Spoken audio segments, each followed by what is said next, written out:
El desánimo y su remedio. Números capítulo 21, los versículos 1 al 9, que es el texto que hemos leído. El desánimo parece ser parte de la vida. La mayoría busca o desea sentirse animado. Padecer hacer que la sociedad no es otra cosa que un grupo de personas cansadas, desmotivadas, sin propósito alguno. En el libro de Eclesiastés tenemos un reflejo de nuestra sociedad. Allí todo es hecho con la perspectiva de debajo del sol. Si usted lee los 12 capítulos de Eclesiastés, se va a encontrar muchas veces con esta frase, debajo del sol, es decir, sobre la tierra. Llegando a una conclusión lógica, todo es vanidad. Eso es otro concepto que se repite. ¿Por qué todo es vanidad? Porque está visto solamente desde el punto de vista de la existencia terrena. No puede ser de otra manera si nos empeñamos en mirar solo a nuestros pies. ¿Cuánto pierde el hombre por no comprender, por negarse a aceptar que fue hecho para Dios? En ausencia del sumo bien, el hombre busca, tal como el predicador en Eclesiastés, un sustituto que lo motiva.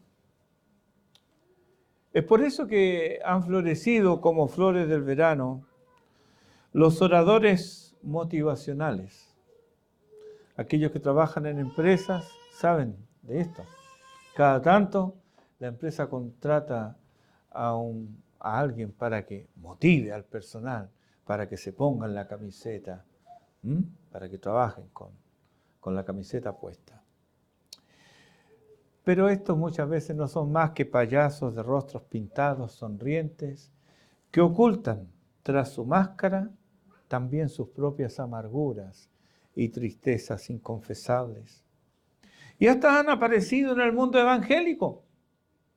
Atraen multitudes con sus chistes y payasadas, pero como flores del desierto, tienen su día y desaparecen.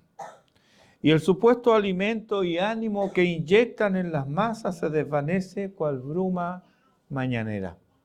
Es algo que no perdura. Estos son quienes han cambiado el alimento sólido de la palabra de Dios por el potaje venenoso de la motivación carnal. El desánimo, entonces, no es patrimonio de los impíos. También pretende animar en el corazón del creyente. Pero debemos preguntarnos, ¿qué es lo que nos lleva al desánimo? Y mejor todavía, ¿cuál es el remedio? Veamos algunas situaciones que contestan la primera pregunta. Algo que nos lleva al desánimo. Ponemos nuestros ojos en quienes prometen mucho solo para comprobar que no siempre son íntegros en su manera de vivir.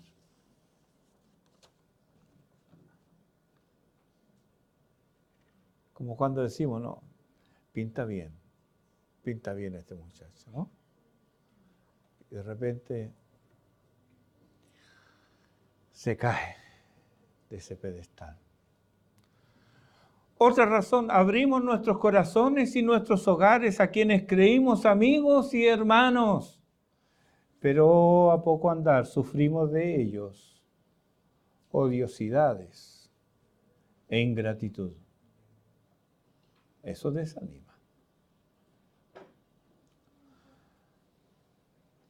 Otra, la iglesia crece en número y estamos todos contentos. Y cuando hacemos planes a futuro, vienen las deserciones y el abandono de filas. Eso desanima.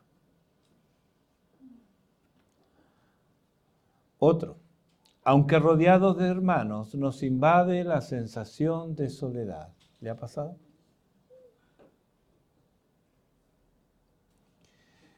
Otra, hay cosas para hacer y no tenemos las herramientas ni las capacidades para hacerlo. Lo que nos hace depender de otros, que muchas veces no tienen el mismo grado de compromiso para actuar. Entonces sí, otro lo puede hacer, pero no tiene ese compromiso que uno quisiera ver. Eso desanima. Por último, criamos nuestros hijos en disciplina y amonestación del Señor para contemplar con tristeza y amargura cómo ellos les dan la espalda al Salvador. Esto es muy frustrante. Es muy doloroso. Todas estas cosas y muchas otras más son causas de desánimo. ¿Y qué decir, hermanos, de los innumerables conflictos, las injusticias, los malos entendidos, la salud quebrantada y otros avatares por los cuales hay que pasar? Siendo esto así,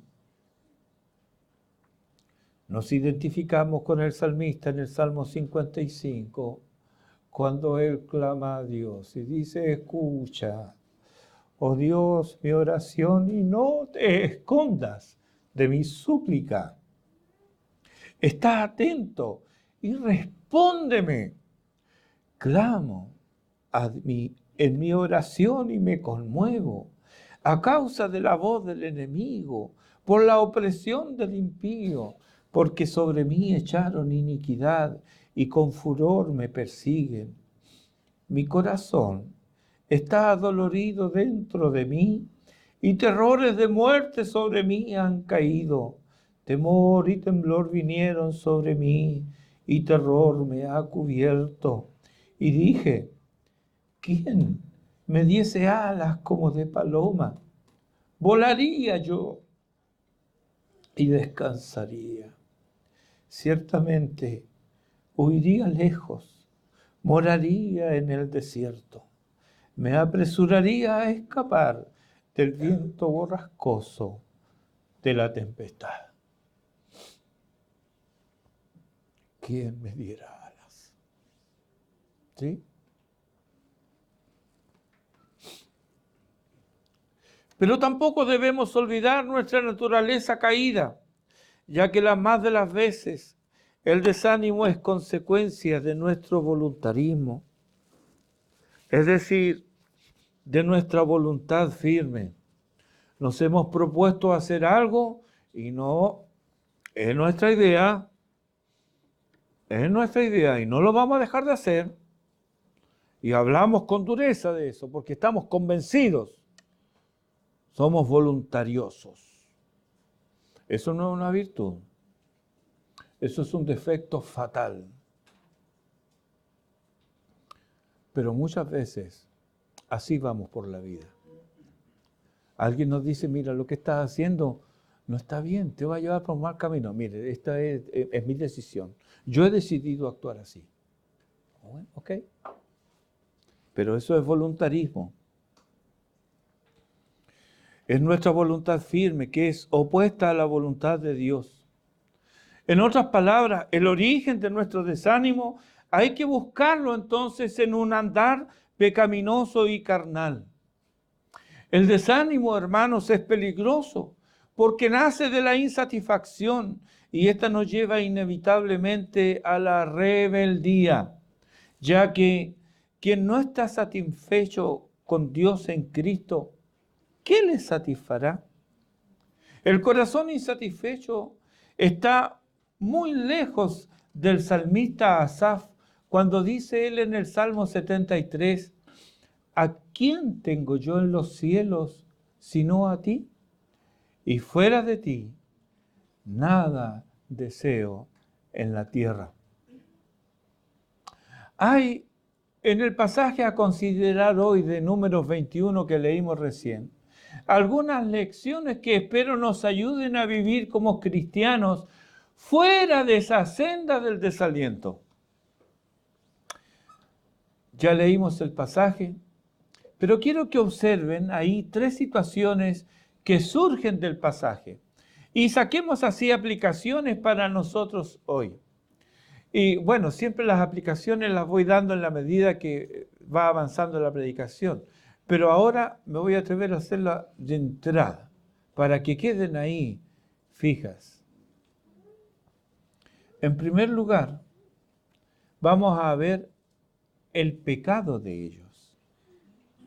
Pero nos vamos a preguntar, ¿ese pecado lo repetimos nosotros?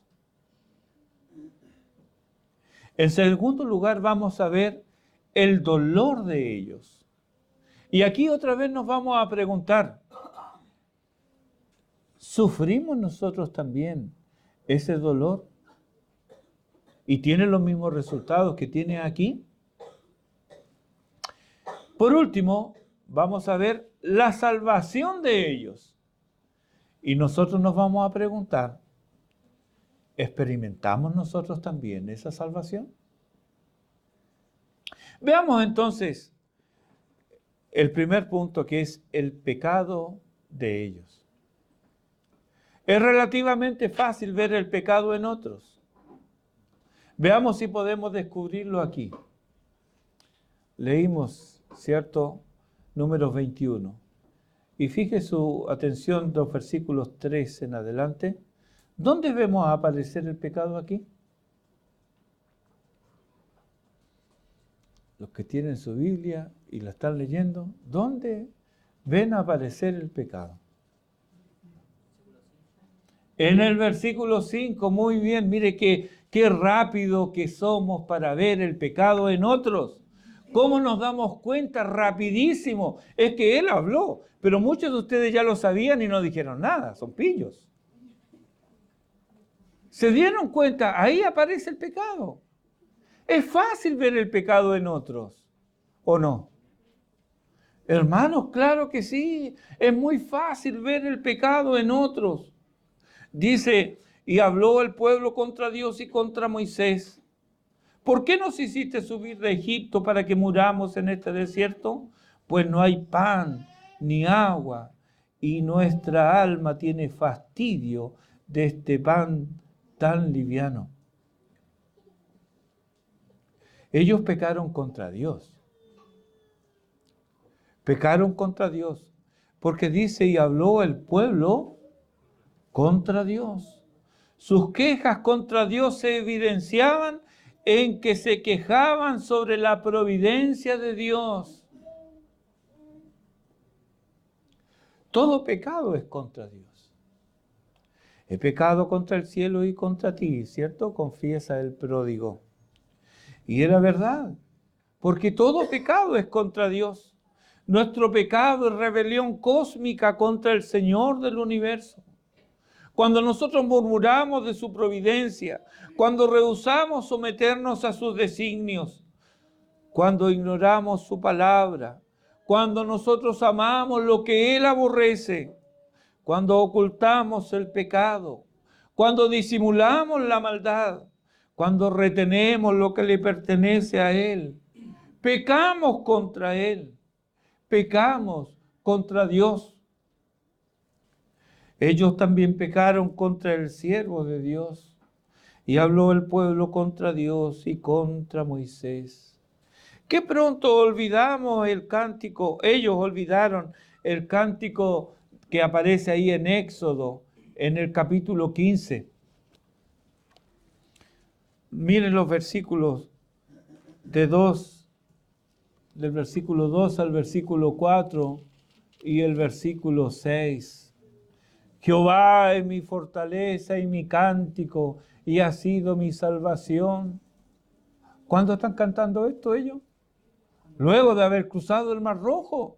Jehová es mi fortaleza y mi cántico, y ha sido mi salvación. Este es mi Dios y lo alabaré. Dios de mi Padre, lo enalteceré. Jehová es varón de guerra. Jehová es su nombre. Echó en el mar los carros de Faraón y su ejército, y sus capitanes escogidos fueron hundidos en el Mar Rojo. Los abismos los cubrieron, descendieron a las profundidades como piedra. Tu diestra, oh Jehová, ha sido magnificada en poder. Tu diestra, oh Jehová, ha quebrantado al enemigo. Y uno se pregunta, ¿dónde está el nombre de Moisés aquí? A ninguna parte. Es todo Dios. Pero ahora, ¿qué tenemos? Ellos, olvidando su condición de esclavos en Egipto, menospreciaban ahora su reciente libertad. ¿Y todo ello de quién era culpa? De Moisés.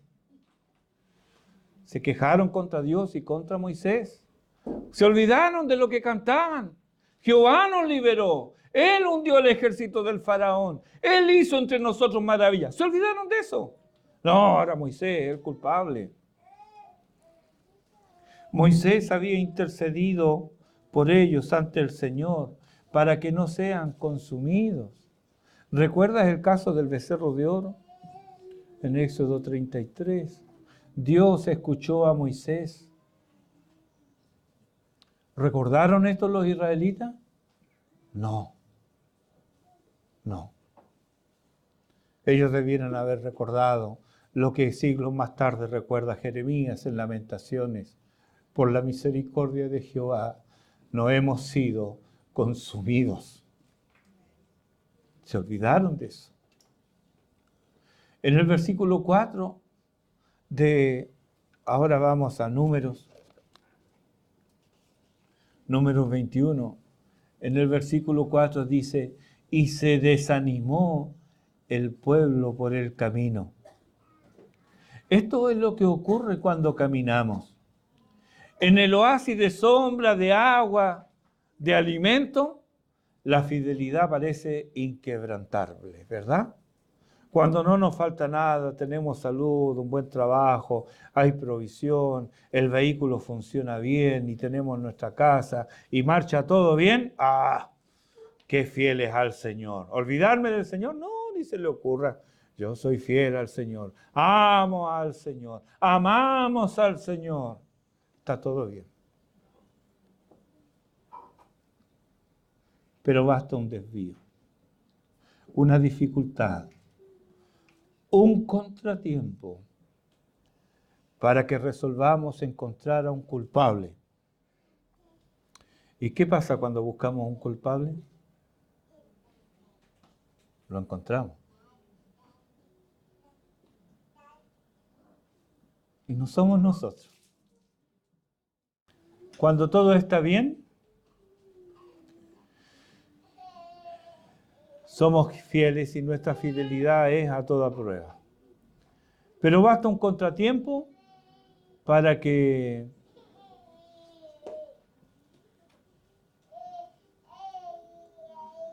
comencemos a buscar un culpable y ese culpable lo encontramos. Y nunca ese culpable somos nosotros, siempre es otro. En este caso, el pueblo de Israel encontró un culpable físico. ¿En quién? Moisés. Él estaba enfrente, él era el culpable. Él era el causante de todas sus desgracias. Ellos no solamente pecaron contra Dios y pecaron contra el siervo de Dios, sino también pecaron contra la provisión de Dios. Mira el versículo 5, dice, nuestra alma tiene fastidio de este pan tan liviano. La Nueva Biblia Latinoamericana de hoy, es otra versión en español, vierte este texto de esta manera. Pues no hay comida ni agua y detestamos este alimento tan miserable. Había alimento, pero lo hallaban despreciable. Poco importaba que fuera fresco, lo consideraban un alimento miserable. Y hasta da la impresión de que estos ex esclavos poseen ahora paladares finos. ¿No ocurre lo mismo en nuestros días? ¿Acaso no hay quienes juzgan entre un pan y otro? Es cierto que hay multitudes que perecen por falta de alimento, que tienen hambre de la palabra de Dios, pero cosa muy distinta es tener comezón de oír. ¿Cómo distinguimos una cosa de otra? Bueno, hermanos, el alma hambrienta es saciada. Se deleita en la palabra de Dios y busca conocer la voluntad de Dios para agradar a su Señor. En cambio, el que tiene comezón de oír, busca aquí y allá, no porque busque alimento y luz, sino porque busca satisfacer su apetito curioso. Escucha para entender, para saber. Él quiere saber, pero jamás para obedecer. También, el que tiene comezón de oír busca escuchar algo que acalle su conciencia cautiva y justifique su pecado que persiste en ocultar. Esta actitud también se observa en quienes escuchan y leen. Solo algunos predicadores y autores, mas sus vidas siguen careciendo de carácter maduro y firmeza espiritual. Solo son oidores. ¿Por qué? Porque consideran que el alimento que reciben es liviano. Ellos quieren algo más fuerte. Actuando de esta manera, pecan contra la provisión de Dios. Pecan contra Dios y contra sus siervos. Pero, como son hijos, serán conducidos al arrepentimiento mediante el dolor. En segundo lugar, veamos el dolor de ellos y cómo ese dolor evidencia su arrepentimiento. Versículo 7. Entonces el pueblo vino a Moisés y dijo: hemos pecado por haber hablado contra Jehová. ¿Por qué es necesario el dolor? El dolor nos hace evidente que algo está mal y buscamos ayuda. Y Dios usa el dolor también como un medio de gracia. Salmo 51, versículo 17 dice: al corazón contrito y humillado no despreciarás tú, oh Dios. En el Salmo 34, versículo 18 dice: cercano está Jehová a los quebrantados de corazón y salva a los contritos de espíritu. El dolor verdadero conducirá a una confesión verdadera. Esta confesión no será mezquina ni calculada. Hemos pecado por haber hablado contra Jehová y contra ti. Es de dudar, hermanos, de la confesión que reconoce solo parte de la culpa. Y hasta hay confesión que no es confesión en absoluto. Es esa confesión que se exculpa, la confesión que explica para minimizar la falta. Verdaderamente hay poca esperanza cuando el pecador no admite, como en el Salmo 51, versículo 4, contra ti solo he pecado y he hecho lo malo delante de tus ojos. Es mucho más común oír: hermano, me equivoqué. Bueno, pero es que como las cosas iban así, entonces por eso yo me equivoqué. No está confesando su pecado. No está reconociendo su falta. Está explicando. No está reconociendo que ha pecado. ¿Recuerdan al pródigo? He pecado contra el cielo y contra ti. Cuando creemos que hemos pecado contra Dios y no lo confesamos, estamos en presencia de un corazón rebelde y obstinado y añadimos pecado a nuestro pecado. Oro que el Señor nos conceda ver lo horrible de nuestro pecado. Tan abominables le son que su amado Hijo tuvo que morir en la cruz por ellos. La confesión entonces lleva al ruego. Ruega a Jehová. Ahora no hay demandas, ahora hay ruego. Y el que fue objeto del menosprecio resulta ser quien intercede por los transgresores. Mire qué curioso. El culpable de todo era Moisés, pero ahora ruega a Jehová por nosotros. Así oró Esteban, por quienes le apedreaban, reflejando el actuar de su Señor, cuando desde la cruz oró: Padre, perdónales, porque no saben lo que hacen. Pero la confesión y el ruego solo vinieron después de la aflicción, en el caso de los israelitas. Fue después que Dios envió serpientes ardientes en medio de ellos, como nos lo dice el versículo 6. La angustia, la enfermedad, la prueba y el dolor han llevado a muchos a la saludable confesión. Recuerdo cuando mi corazón se quebrantó ante la presión divina. Ahí hube de reconocer: es tu mano. Y cuando yo digo eso, estoy por entrar a mi casa, pero me quedé parado en la vereda. Y antes de entrar a mi casa y decir: Señor, es tu mano todo esto, perdóname. Ahí lloré mi pena, solo antes de entrar a mi casa. Confesé mi pecado y mi culpa a Dios. Pero fui afligido primero. Bendito sea Dios por estas aflicciones, porque ellas nos conducen al arrepentimiento. Si estás en aflicción y no hay paz en tu corazón, es porque hay pecado en tu vida. Pero si no hay arrepentimiento, ruega a Dios que tenga misericordia de ti y te dé arrepentimiento. En tercer lugar, por último, veamos la salvación de ellos. Su salvación no provino de ellos mismos. El remedio no fue de factura humana. Dios mismo dispone su salvación. El versículo 8 les dice: hazte una serpiente. El hombre habría ideado algo más lógico, ¿verdad? Un antídoto, una pomada, una cirugía. Pero, ¿hacer una serpiente de bronce? ¿Qué tiene que ver eso? ¿No es locura?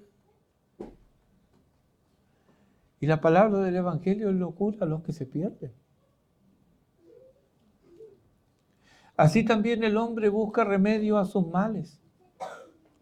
Y el hombre sigue a gurúes. El otro día en un semáforo me entregaron un folleto donde la gran astróloga, no recuerdo qué nombre era, había llegado y hacía cosas increíbles. Curaba enfermedades desconocidas. Hacía amarres y desamarres. No sé qué quiere decir con eso. Limpieza de casas, áureas. Y muchas otras cosas. Yo me olvidé. No alcancé a anotar el teléfono. Pero hay gente que sigue esto. Sigue estas cosas. Busca terapias. Busca terapias. En vez de confesar su pecado, van al psicólogo. No digo que esté mal ir al psicólogo. Pero si pecaste, confiésale tu culpa al Señor. Busca terapias. Observa ritos. Obedece reglas. Pero todo es en vano. El hombre no se puede inventar remedios eficaces contra el pecado. La educación y el bienestar económico no sirven, porque a menudo los criminales más avesados no son los más ignorantes ni los más pobres. Basta mirar la corruptela a todo nivel en nuestro país, donde la élite educada usa y abusa, roba y miente descaradamente. No es un tema de educación, no es un tema de bienestar económico. Ellos también necesitan ser quebrantados para desear la salvación que solo Dios puede ofrecer. Porque la salvación es del Señor. Él ideó y llevó a cabo su plan salvífico. La muerte, nos dice la Escritura, entró por un hombre y el postrer Adán nos trajo vida. Vida mediante su muerte. ¿No es esto locura? Claro que sí. Es locura a los que se pierden, pero a nosotros es poder de Dios para salvación. También vemos que esta salvación de Dios es apropiada. En el versículo 8 dice, ponla sobre un asta, y cualquiera que fuere mordido y mirare a ella vivirá. Es un medio de salvación sencillo, apropiado para cualquiera. Es solo mirar. Aquí se despliegan los ecos de la gracia en música polifónica. Es un arco iris brillante, dice. Cualquiera que fuere mordido y mirare. Todos hemos sido mordidos por la serpiente e inoculados con su veneno mortal. Pero no todos miran. ¿Por qué? Aquí debemos inclinarnos en adoración reverente.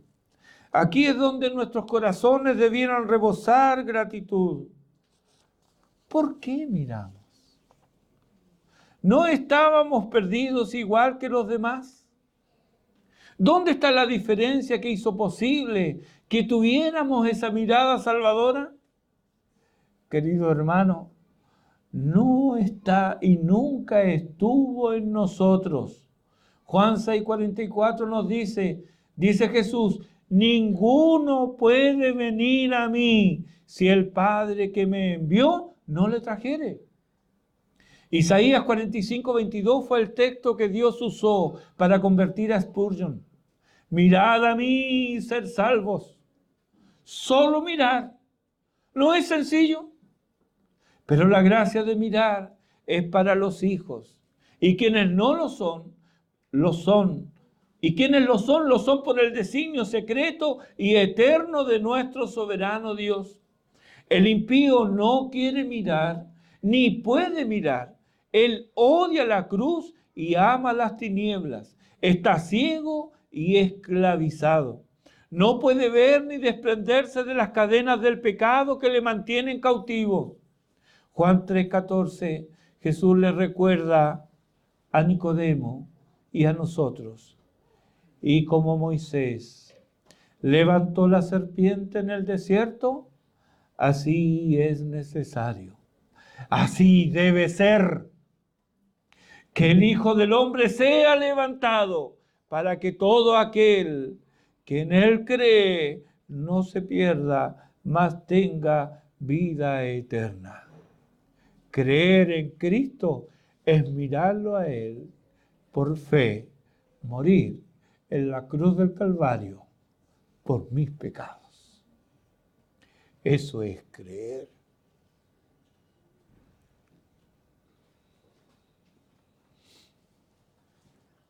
La salvación no solo ha sido divinamente dispuesta y divinamente apropiada, sino que también ha sido divinamente efectiva. Versículo 9. Cuando alguna serpiente mordía a alguno, miraba a la serpiente de bronce y vivía. Ninguno que miraba en vano. No importaba la edad, el sexo, la posición económica. Ya sea en las profundidades de una mina de carbón, cubiertos por la negrura de la maldad, o en la cima de la más alta montaña de la moralidad, tanto uno como otro están miserablemente perdidos e infinitamente alejados del sol de justicia. Ni uno ni otro, por mucho que sea su dedicación y esfuerzo, pueden llegar por sí mismos al cielo de Dios. Ambos. El que está en las profundidades de la miseria del pecado y el que está en la altura de la autosuficiencia moral, ambos necesitan al Salvador. Ambos están perdidos, ambos son miserables, necesitados de salvación. Ambos deben mirar, su vista debe reposar en el crucificado. Solo mirar y ser salvos. Juan 3:16, porque de tal manera amó Dios al mundo, que ha dado a su Hijo unigénito, para que todo aquel que en Él cree, todo aquel que mira, no se pierda, mas tenga vida eterna. Juan 8:28 nos recuerda esta verdad.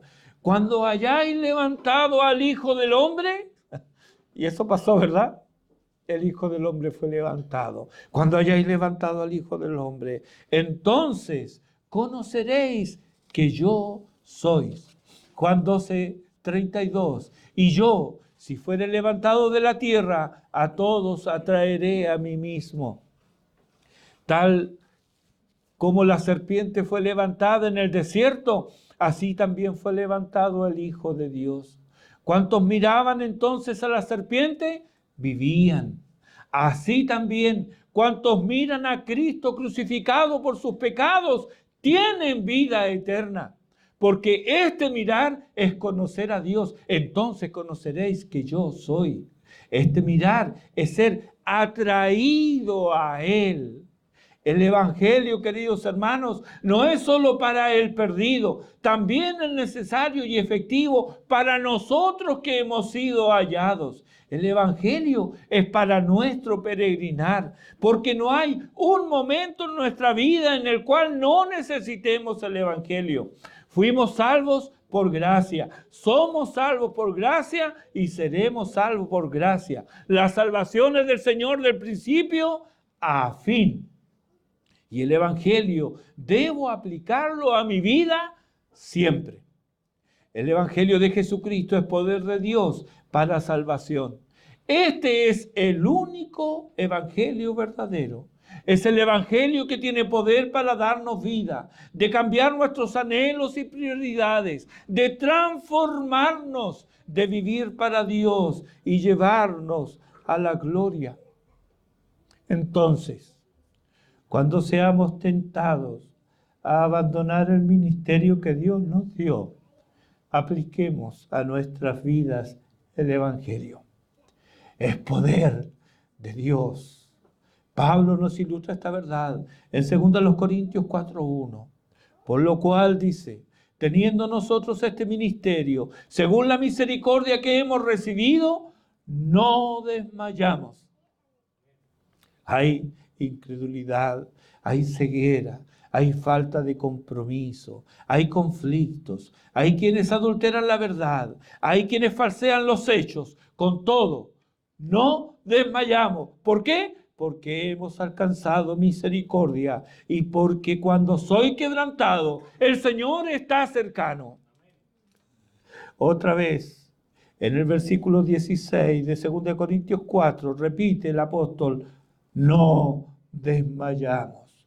Lo externo no lo consiguió, lo interno tampoco lo conseguirá. Luchamos en ambos frentes. Lo externo, pero también lo interno. Y no te equivoques pensando que lo interno es más fácil de sobrellevar que lo externo. Hay momentos muy difíciles, pero otra vez no desmayamos.